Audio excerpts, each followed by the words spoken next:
Katika hali ya hewa ya miujiza siku ya leo tunaangazia Mathayo sura ya 14 kuanzia mstari wa 15. Ni habari ya Yesu akiwa amemaliza mafundisho yake ya siku 3 ya kongamano alilokuwa anafundisha na mafundisho. Wanafunzi wake wakamwendea wakamwambia waruhusu makutano waende wakajinunulie chakula kwa sababu mahali hapa ni nyika tupu. Okay. Lakini Yesu akasema no. Wapeni ninyi chakula. Nachotaka uone ni habari ya moyo wa Yesu Kristo. Yesu hakukubali watu waotoke katika uwepo wake wakiwa na njaa. Yesu hakukubali watu waondoke wakiwa na matatizo.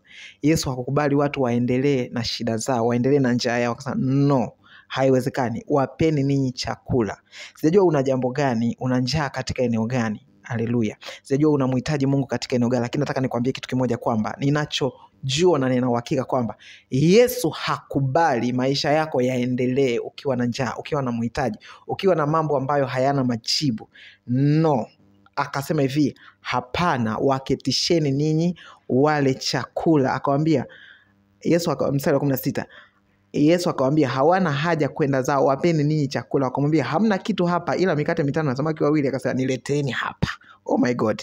Namba 2, Yesu akamwambia nileteni hapa. Hiyo mnayosema hapana kitu ila, sasa nikwambie kitu kimoja. Shetani mara nyingi atataka akushawishi kwamba hauna kitu, wewe hauna lolote, wewe si chochote. Kazi gani ndo kazi hiyo?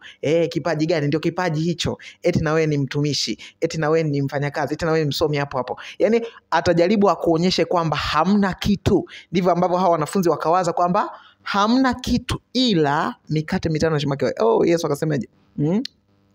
Nileteni hapa. Hicho kinachoonekana hamna kitu. Wewe ambaye umeonekana huna lolote, umeonekana si chochote si lolote, Yesu anasema niletee hicho ulicho nacho. Hiyo kazi ambayo inaonekana si chochote ikikabidhiwa mikononi mwa Yesu. Hiyo kipaji kinachoonekana kwamba si chochote kikikabidhiwa mikononi mwa Yesu, maajabu ambayo kinaenda kuyafanya. Sikiliza. Hii mikate 5 na samaki 2 kwa wanaume 5,000 jamani, hamna kitu hapo. Lakini hamna kitu ikiwa hautaikabidhi mikononi mwa Yesu. Wewe ambaye wamekwambia maisha yako hayana lolote, yanaweza akawa na lolote kama tu hayatakabidhiwa mikononi mwa Yesu. Lakini kama atakabidhiwa Yesu Kristo, alipokabidhiwa ile mikate jamani, akainua micho yake juu alipoyaombea, walikula wanaume 5,000 na bila kuhesabu wanawake na watoto, ambapo kama tukisema tuhesabu wanawake na watoto inaweza kuzidi 5,000 na kuendelea. Lakini siri ni nini? Ni kwamba walimpatia Yesu Kristo kile kidogo walichokuwa nacho. Una nini mikononi mwako? Una nini wewe mkononi mwako? Una nini ulichonacho? Pengine unamwambia Mungu kwamba mtumishi, ungejua mimi sina chochote kweli. Labda hauna chochote kweli, lakini angalau una wewe mwenyewe. Jitoe wewe mwenyewe kwa Yesu Kristo.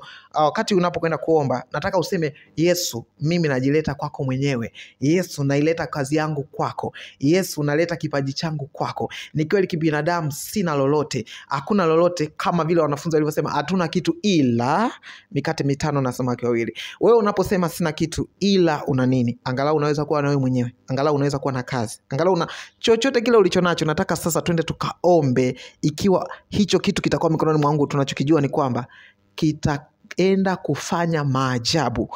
Kitu kidogo tu kilicho mikononi mwa Yesu kinaweza kikashangaza dunia. Sijajua umezaliwa katika hali gani, lakini nataka niseme hivi.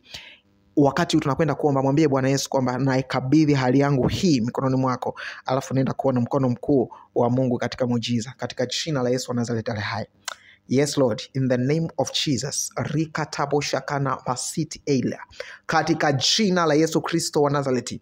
Baba, ninaomba kwa ajili ya mtu huyu ambaye anasema sina kitu ila hiki alichonacho Bwana tunakikabidhi mikononi mwako, tukijua ya kwamba Bwana, namba 1, haukukubali watu wale waondoke wakiwa na njaa. Lakini namba 2, Bwana, hautakubali mtu huyu akaendelea kusema sina kitu, ili hali Mungu umeona Bwana alichonacho japokuwa kimedharauliwa.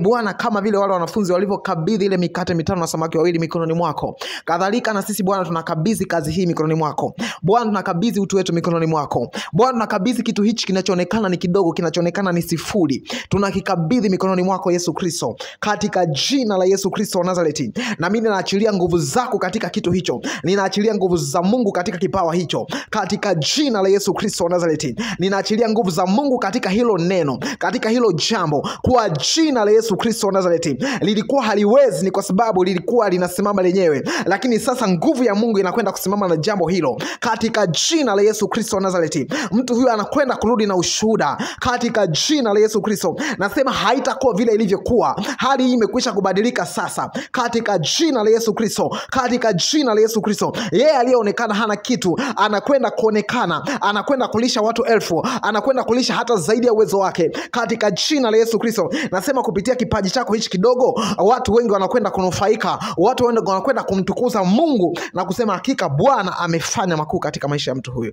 kwa jina la Yesu Kristo wa Nazareti aliye hai. Amen. Mungu wa mbinguni akubariki. Enda kwa imani, hauko vile ulivyokuwa katika jina la Yesu wa Nazareti. Amen.